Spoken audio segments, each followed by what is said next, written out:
Hospital operator barely finishes her greeting before the voice on the other end cuts in, hoarse, panicked. She's not breathing. Oh, God. There's blood everywhere. The dispatcher straightens, typing rapidly. Sir, I need you to stay calm. What's your location? A shaky breath. His voice cracks. She's... Silence. A muffled curse, the rustling of fabric, then the sharp clatter of a phone hitting the floor. Sir, are you still there? Nothing. The line goes dead. Red and blue lights slice through the quiet neighborhood. Sirens wail, shattering the eerie stillness of the suburban street. The officers exit their vehicles, hands hovering over their holsters. The house stands still, almost too still, except for the dim, flickering porch light swaying in the wind. The front door is ajar. A slow push reveals chaos inside. Glass shards littering the floor, a chair overturned, picture frames knocked off the walls. And then the smell. Coppery. Thick. The lead officer signals the others to move in, his heart pounding beneath his bulletproof vest. Then his eyes land on the body. Eleanor Graves lies sprawled near the dining table, her body unnaturally still. A pool of crimson spreads beneath her, soaking into the hardwood floor. Her eyes are half open, staring at something or nothing. A shattered wine glass glints under the kitchen light. A bottle, tipped over on its side, slowly drips the last remnants of deep red liquid. And standing just a few feet away, trembling, is him. His clothes are stained, his hands shake, his breath is ragged. He stares at her, as if still trying to process what he's seeing. Then, in a whisper, almost to himself, "It wasn't supposed to be like this." It doesn't take long for the name to spread. Eleanor Graves. Principal Daniel Graves' wife, a woman known for her poise, her elegance, her place in the community.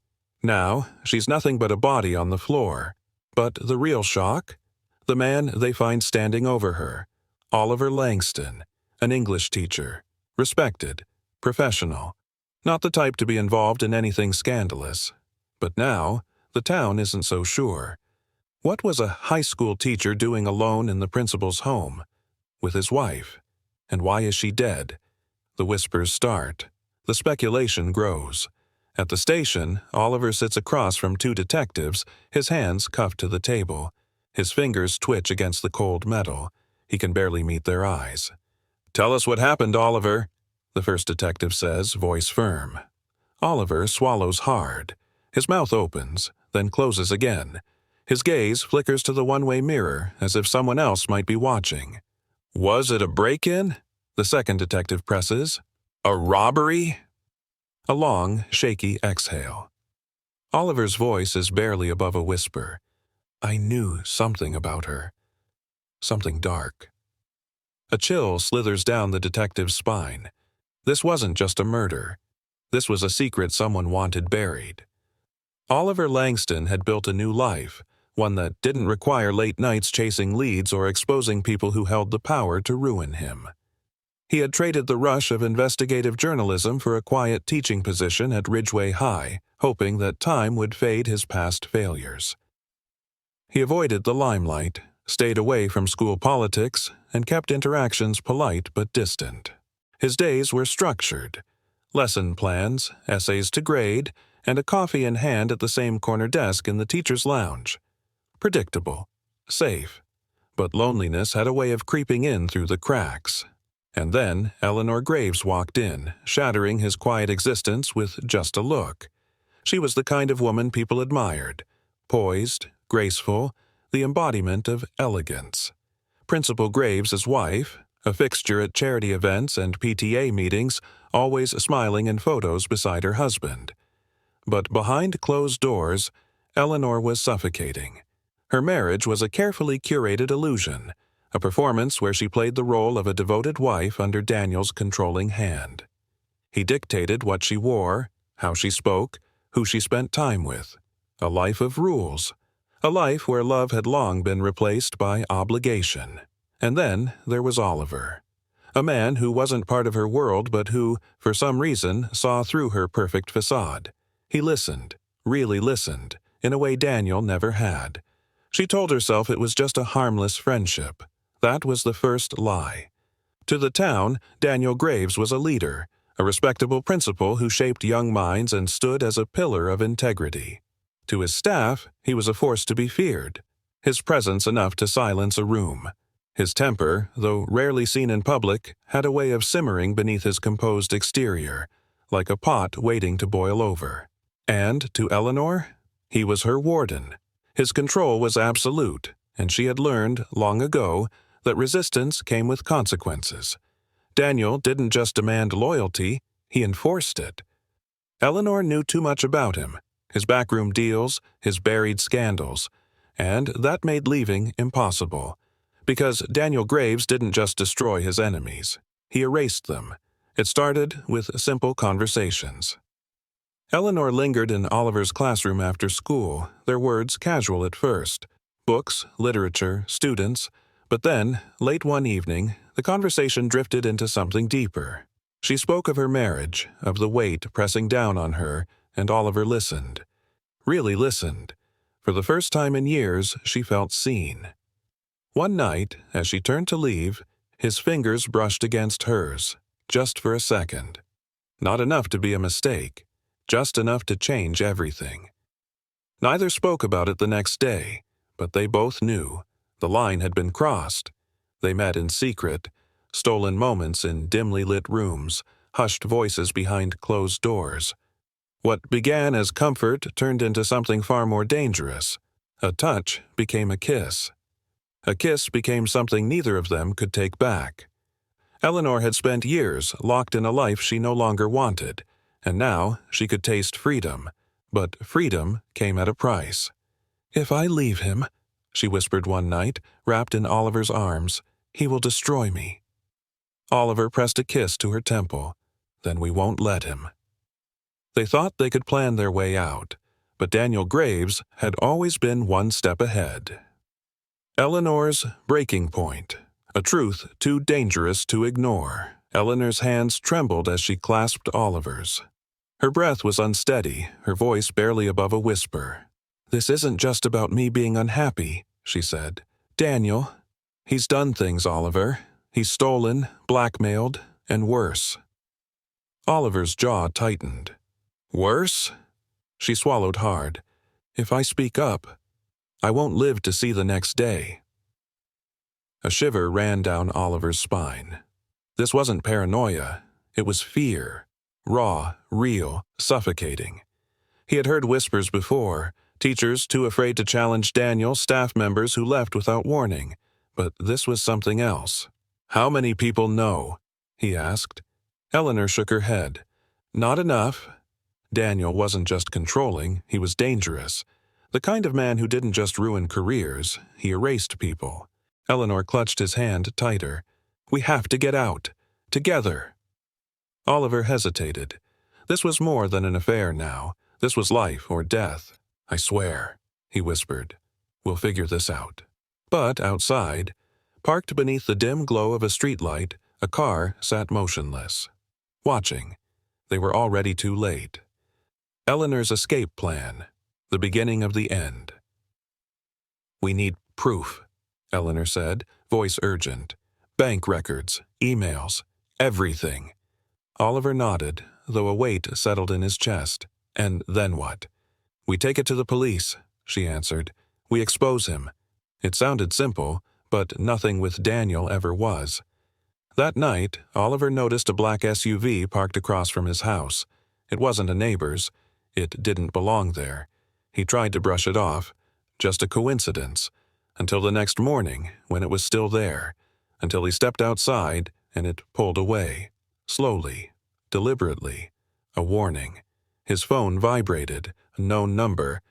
"Stay away from her." Then another. "You don't know what you're walking into." He told Eleanor, but she shook her head. "We have no choice, Oliver." A shadow darkened her face. "It's him or us." The break-in. A message left behind. Oliver unlocked his front door and froze. His apartment was destroyed, papers shredded, furniture overturned. Nothing was taken, except his sense of security. On the kitchen table, a single note. You're playing a dangerous game. The next morning at school, Eleanor pulled her sleeve down too late. Oliver saw the bruise, a deep, ugly mark wrapped around her wrist. Her voice trembled. "He knows, Oliver." Her breath hitched. "I think he knows everything." Oliver clenched his fists. This wasn't about exposing Daniel anymore. This was survival. "We run," he said. Eleanor's eyes filled with something close to hope, but it was already slipping through their fingers. A message from Daniel arrived mid-afternoon. "My office, now." Oliver's pulse pounded as he walked in. Daniel sat behind his desk, an easy smirk on his face. "Close the door." "You think you can take what's mine?" Daniel leaned back, cool and composed. Oliver didn't answer. Daniel chuckled.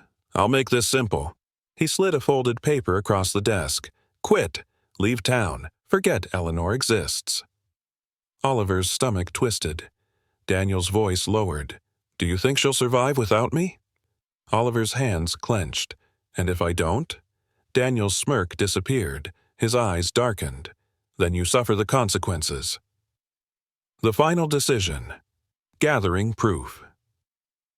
"We're almost ready," Eleanor whispered that night. "I have everything." Oliver exhaled. "Where do we meet?" "My house," she said. "It ends tonight." Oliver's heart pounded as he gripped the wheel. The threats, the violence, the warnings. They only had one shot, one night to get out alive. Oliver pulled up to Eleanor's house, headlights off. The front door was slightly ajar. Something was wrong. He didn't notice the black SUV parked nearby. Tonight, someone wouldn't make it out alive. An open door, the first sign of danger. Oliver's hands tightened on the steering wheel as he pulled up to Eleanor's house. Something felt off. The porch light flickered, casting eerie shadows across the driveway. Then he saw it. The front door, slightly ajar, swaying in the breeze. His heart pounded. Eleanor would never leave the door open at night. A lump formed in his throat. He stepped out of the car, pulse racing, glancing around the dimly lit street. No movement, no sound. "Eleanor," he called. Silence. A suffocating, unnatural silence. Oliver stepped inside, and the metallic scent hit him instantly. Blood. His breath caught as he followed the crimson trail to the dining room. Eleanor lay sprawled on the floor, a deep wound staining her white blouse. Blood pooled around her, soaking into the rug. Her fingers twitched as she tried to move. "Eleanor!" He dropped to his knees, pressing trembling hands to the wound. She winced, her face pale. "It was him," she gasped, her voice barely a whisper. "I told you." Oliver's stomach lurched. She had warned him, and now, this. He pressed harder against the wound, desperate, his hands slick with her blood. "Stay with me. I'm getting you out of here." Eleanor's eyelids fluttered. Then, behind him, bam!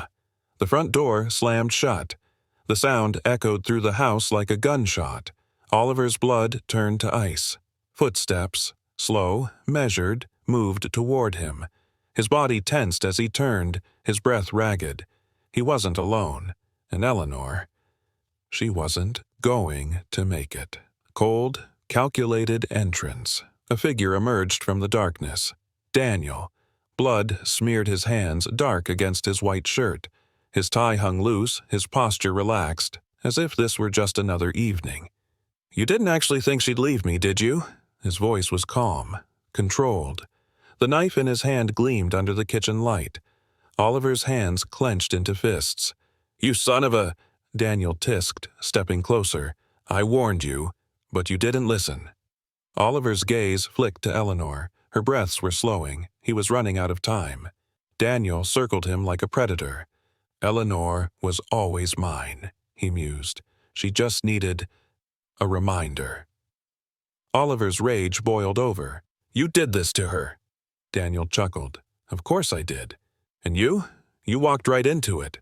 Oliver's fists shook. Daniel tilted his head, eyes filled with amusement. "Tell me, was it worth it? Risking everything for her?" Oliver's stomach twisted. Because even now, even bleeding out, Eleanor was worth it. Daniel wiped a smear of blood from his wrist. His smirk never faltered. "But I'll admit," he said, "I didn't expect you to play the hero." Oliver's eyes darted to Eleanor. Her body trembled with effort as she tried to move. Seconds. That's all he had. Daniel adjusted his grip on the knife. "So, tell me, Mr. Langston, how do you want to die?" Oliver's heart pounded. He had no plan, no weapon, but he had no choice. Daniel lunged first, slashing toward Oliver's chest. Oliver barely dodged, stumbling back into the counter. His hand shot out, grabbing the first thing he could, a heavy lamp. With a grunt, he swung. The lamp shattered against Daniel's arm. The knife slipped from his grasp, clattering across the tile. Oliver dove for it. His fingers closed around the hilt just as Daniel tackled him. They hit the ground hard. The breath knocked from Oliver's lungs. Daniel's fists rained down. 1, 2, 3 brutal hits. Oliver's vision blurred. But then he felt the knife still in his grip. With the last of his strength, he thrust upward. The blade plunged into Daniel's side. Daniel gasped, eyes wide. Blood soaked his shirt as he staggered back. A stunned silence filled the room. Oliver watched, breathless, as Daniel collapsed. Oliver scrambled toward Eleanor, shaking her gently. Her lips parted, her breath barely there. "Eleanor," he whispered. She didn't answer. Her fingers twitched once. Then, nothing. Oliver's chest tightened.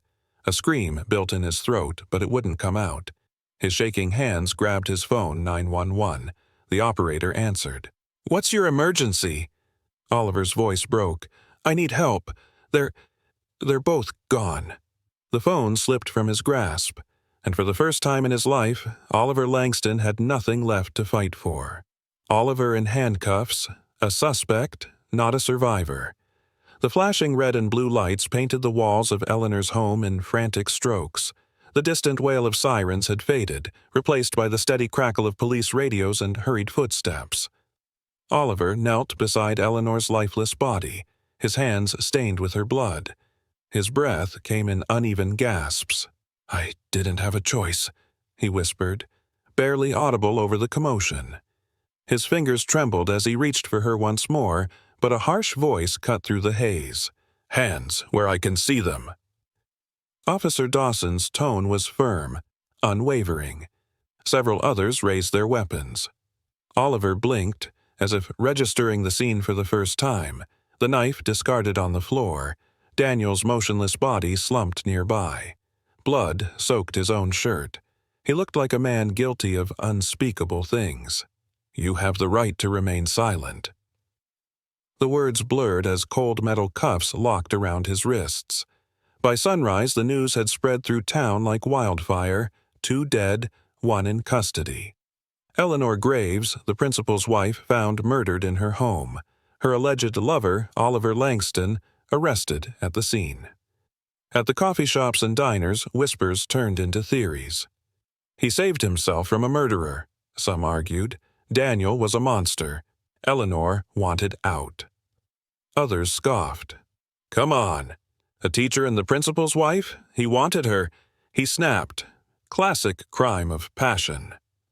And yet, even in death, Daniel's presence still dictated the narrative. His friends, his allies, the people who owed him favors, none of them would let the truth surface so easily. Oliver's trial wasn't just about what had happened that night, it was about what people wanted to believe.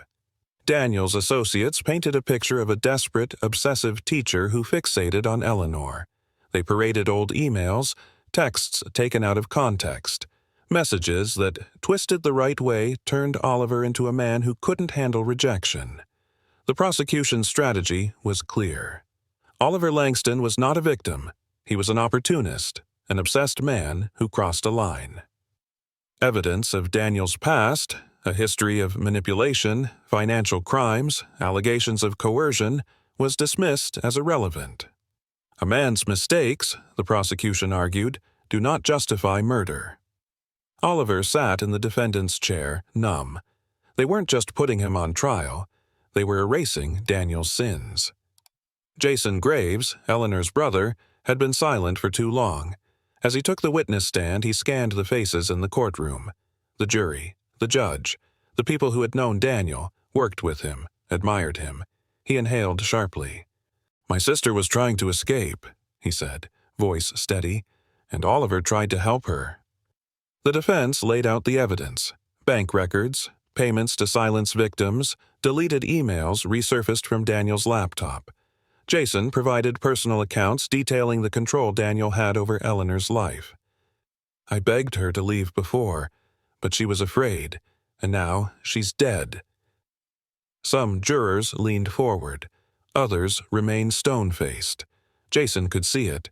The doubt. The hesitation. Was it enough? The prosecution fought back hard. "None of this changes the fact that Oliver Langston killed Daniel Graves," the attorney argued. "We're not here to dissect Mr. Graves' past." But the past couldn't be ignored.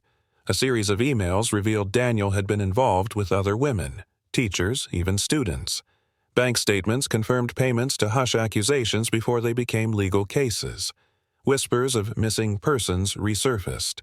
Women who had left suddenly, moved away, some who had never been found. The courtroom grew tense, but the prosecution pressed forward. "This trial is about that night, not speculation." The defense countered. That night was the product of years of abuse. Eleanor was a prisoner, and Oliver was her only way out. And yet, would the jury see it that way? The closing arguments were brutal. The prosecution painted Oliver as an angry, jealous lover who lost control. He couldn't have her, so he made sure no one else would. The defense argued self-defense. He was trying to save her, and in the end, he saved himself. But perception, not truth, would decide Oliver's fate. The room was suffocating as the jury foreman stood. "On the charge of murder, we find the defendant not guilty." A murmur rippled through the courtroom. Oliver exhaled, shoulders slumping. But then, "On the charge of manslaughter, we find the defendant guilty." Silence. The words felt like a punch to the gut. "The court sentences the defendant to 10 years in state prison." A sharp gasp came from the gallery, Jason's fists clenched at his sides. Oliver barely heard the rest. 10 years, for saving his own life. The verdict divided the town once again. Some believed it was too lenient. He should have gotten life. Others were outraged. He never should have been convicted at all. Outside the courthouse, reporters swarmed, firing off questions. "Oliver, do you feel this was a fair sentence?" Jason cut through the noise, jaw tight. This wasn't justice. This was damage control. Inside the courtroom, the judge moved to the next case. The world kept turning. For Eleanor, it was too late. For Oliver, 10 years behind bars awaited. Oliver sat in the transport van, his hands shackled. Through the barred window, he saw the city fade behind him. Eleanor was gone. Daniel was dead. The truth was buried in politics and courtroom narratives. Maybe, one day, people would know what really happened. Maybe, one day, the truth would matter. For now, all he could do was wait.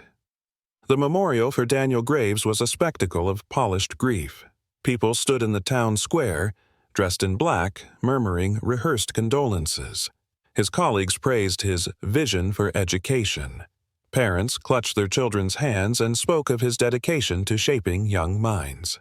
But beneath the polished eulogies, the whispers slithered through the crowd. He wasn't the man they pretend he was. The truth clung to the town like a shadow. Some knew what he was capable of. Others had turned a blind eye. Now, with Daniel buried, it was easier to pretend his sins were buried with him. Women exchanged glances, shifting uncomfortably as Daniel's praises rang through the air. Some lowered their heads, remembering the way his eyes lingered too long, the way he spoke in honeyed threats. Eleanor Graves had tried to leave. She had tried to fight, and she had paid the price. If she had spoken sooner, would she still be alive? That was the question that echoed in hushed conversations, in stolen glances, but the realization came too late.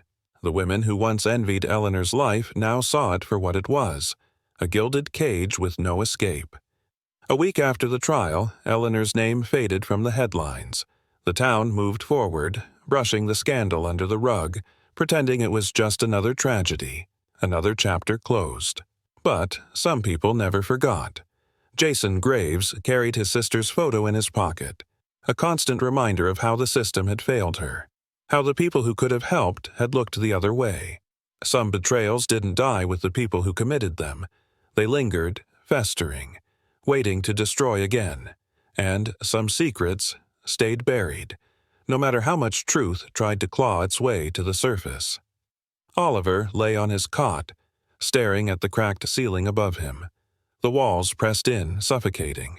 Every night, the memory played on repeat, Eleanor's blood soaking into his hands, her fading breath against his cheek. I tried to save her, and I lost myself instead. But had she ever really been meant to be saved? Some nights Oliver wondered if he had only been a means to an end. Did Eleanor love him, or had he been her escape plan? Would she have survived if he had walked away? I fought a battle that was never mine to win. The what-ifs taunted him more than the prison bars. They whispered in the quiet, gnawed at him in the dark. It didn't matter now. The fight was over. The world had moved on. Days bled into months. Months turned into years. Outside, his name was forgotten. The headlines had moved to fresher scandals, newer crimes. But inside, time stood still. Every morning he woke up to the same reality, the same past clinging to him like a ghost, because guilt wasn't something you could outrun, and some prisons had nothing to do with walls. 2 people were dead. 1 man was locked away.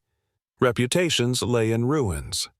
Families were left picking up the shattered pieces, and yet, what Eleanor had feared most, what she had risked everything to reveal, it still remained in the shadows. Some truths don't set you free. They destroy you instead. The system had buried it, and the town had looked away, and the men who had protected Daniel before, they were still out there, ensuring his sins never saw daylight.